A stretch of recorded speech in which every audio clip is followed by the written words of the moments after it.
The word Israel was first presented in the Bible as a name given to Jacob after he fought an angel. Its meaning was a man who has struggled with God and is commonly translated as God prevails or man seeing God. Many have argued that the word Israel in the Bible does not refer to a place, but rather a believer or a group of believers in God. Others believe the land known as Palestine was where the biblical state of Israel once stood. And in the 17th century, Sabbatai Zevi was the first Jew to try and resettle there. Sabbatai Zevi claimed to be the Messiah and amassed a large Jewish following that engaged in ritual sex orgies and the defilement of God's law. In the spring of 1666, they were planning to be the first Jewish settlement in Palestine. But things changed when Sabbatai was arrested and thrown in jail. His radical movement continued with the Frankism movement, and Zionism became more political. Although they claimed to be secular, the Zionists flooded the temples with prayers for a return to Zion and a restoration of the Jewish state. But the rabbis rejected them.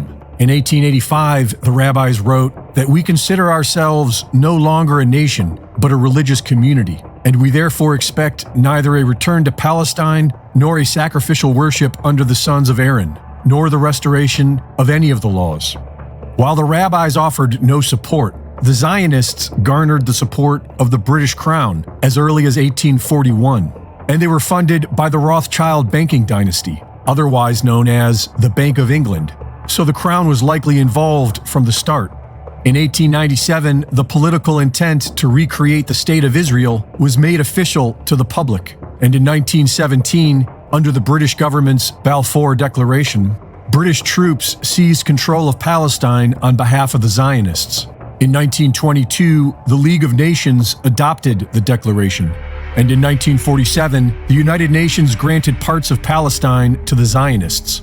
Between 1947 and 1949, Palestinians were made refugees and kicked out of the homes of their ancestors. Hundreds of villages were destroyed, and thousands of Palestinians were murdered in a series of massacres known as the Nakba. The Zionists killed Palestinian Muslims, Christians, and Jews.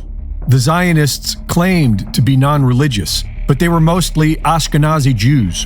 The Ashkenazi can be traced back to the Khazars, the progenitors of Rabbinic Judaism. The Khazar Khaganate was a major empire in what is now Ukraine, Georgia, Armenia, Azerbaijan, and parts of Russia, Turkey, and Iran. It was ruled by the Khazars, but made up of several diverse nomadic tribes. In the year 740, the Khazars mass converted to Judaism. Synagogues and schools were built, and Rabbinic Judaism was born. The original Jerusalem Talmud was replaced by the recently codified Babylonian Talmud, which was based on Babylonian philosophy and became the mainstream thanks to the Khazars and the Zionists. Some Christians believe that this is the synagogue of Satan written about in the Bible, which say they are Jews and are not. And many other Christians have become Zionists themselves.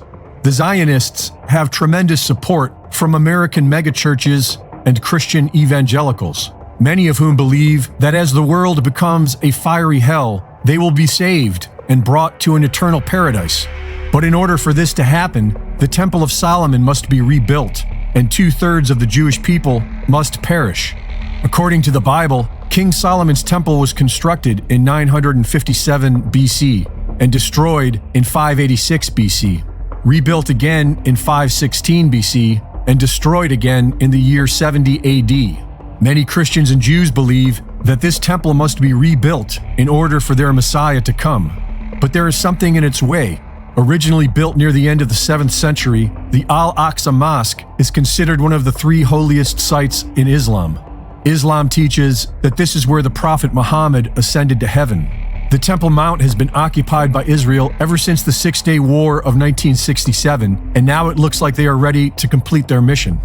This is the holy war that sane people have feared and zealots have prayed for. They want you to pick a side and kill each other. But we can always choose peace and learn to love our neighbors.